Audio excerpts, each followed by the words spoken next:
Smart Ideas, c'est notre rubrique Startup et Innovation. J'accueille Freddy Allais. Bonjour. Bonjour. Vous êtes le fondateur de Sens. Vous avez créé en 2021 plusieurs années de recherche et développement ensuite pour aboutir à quoi? C'est une appli, c'est ça, Sens? Oui, c'est une application donc 100% gratuite et accessible en fait pour le public déficience sensorielle, Oui. donc malentendant, malvoyant, aveugle et sourd. Ouais.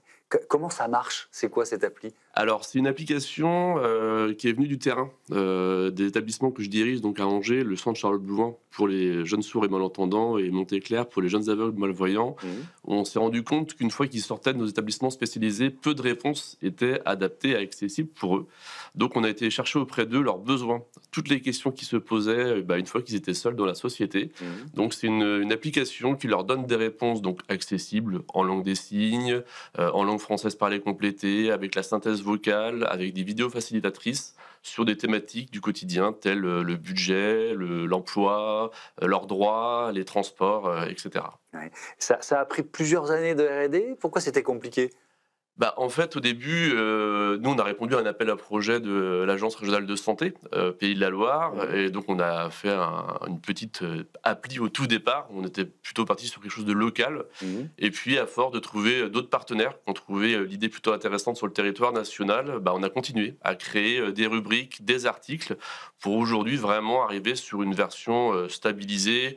Et donc, Qui vient de officielle. sortir, hein, la nouvelle version. La nouvelle version, officielle vient de sortir. en gros, la version finale est sortie avec la nouvelle rubrique Culture Loisirs qui est sortie le même jour, le 30 septembre dernier. Quels sont les principaux bénéfices là, sur les retours d'expérience? Puisqu'il y a la nouvelle version qui sort, mais il y a aussi celle que vous utilisiez localement depuis longtemps. Quel retour d'expérience vous avez? À quel point ça change? À quel point ça change, c'est qu'aujourd'hui, on parle beaucoup d'autonomie pour les personnes en situation de handicap, de participation sociale. Aujourd'hui, les jeunes qui sortent de ces établissements, ils peuvent être autonomes dans cette recherche d'infos. Et le meilleur retour qui résume, je trouve, un peu cette philosophie de l'application, donc déjà qui est faite par les jeunes pour les jeunes, c'est un jeune déficient visuel de Paris qui m'a dit, mais en fait, votre application, c'est comme un rond-point. C'est-à-dire qu'elle nous envoie vers la bonne information. Parce que les moteurs de recherche sur Internet, souvent, on peut envoyer sur des sites pas officiels et c'est compliqué de voir ce qui est vrai ou faux dans les informations. Ouais. Est-ce que c'est un outil d'insertion professionnelle aussi? Oui, parce que dedans, on a notamment une catégorie donc, sur l'emploi et des questions de base que les jeunes se posaient. C'est quoi un bulletin de salaire, par contre? C'est quoi France Travail? C'est quoi un arrêt de travail? La médecine du travail? Toutes ces questions-là qu'on pense pour nous aujourd'hui simples de réponse, pour eux, c'est pas si simple que ça. Et on se rend compte aussi que les jeunes lambda aussi n'ont pas non plus toutes les réponses à ces questions. Ouais. Est-ce que la population de déficients visuels ou de déficients auditifs, elle est plus au chômage que les autres? Est-ce que ça reste une réalité ou pas? Oh oui, aujourd'hui, c'est vraiment une réalité. On essaie, nous, de créer des dispositifs dans nos établissements pour l'insertion de l'emploi, mais on sent que c'est toujours un frein. 10 ans après avoir créé un service, aujourd'hui, on se repose encore les questions avec les acteurs locaux, avec les entreprises, notamment en termes, on le voit bien, d'accessibilité numérique pour les déficients visuels, où il faut adapter les postes, et c'est compliqué. Et puis, pour les déficients auditifs, quelqu'un qui est sourd avec la langue des signes française, comment communiquer avec l'autre? Et on se rend compte que souvent, ils ont un emploi et on les retrouve 3 mois après au chômage. Un mot du modèle économique de Sens, vous l'avez dit, c'est une application 100% gratuite. Ouais. Comment vous la financez? En gros, en allant chercher les partenaires. Ouais. Aujourd'hui, on a des partenaires vraiment solides qui nous ont suivis. La Fondation Visio, la Fondation pour l'audition, la Mutualité française.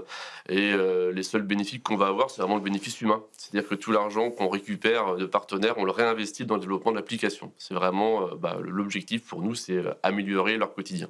Un dernier mot, tiens, sur les données, parce que j'imagine qu'il y a des données personnelles d'utilisateurs. Comment vous les protégez? Comment vous les utilisez? Alors justement, on n'a pas de données personnelles, ça c'était vraiment le but. Aujourd'hui, on a des données, on va dire, chiffrées sur les téléchargements ou autres, mais on ne rentre pas de données personnelles. Peut-être à terme, sur les futurs développements, la seule donnée qu'on demandera, c'est peut-être l'âge, parce qu'aujourd'hui, on a des questions de personnes plus âgées qui ont des questions, par exemple, sur quand je deviens parent. ce à quoi j'ai le droit ou la question de la retraite. Une fois qu'on est en retraite, il y a plein de choses, plein de démarches à faire. Ça sera peut-être une nouvelle thématique. Donc la tranche d'âge pourra aussi permettre de filtrer à terme peut-être les thématiques qui ressortiront sur l'application. Merci beaucoup Freddy Allais, bon vent à votre application. Sens, à bientôt sur Be Smart for Change. Merci. Voilà, c'est la fin de ce Smart Impact. Merci à toutes et à tous de votre fidélité à Be Smart for Change. J'y arrive, salut.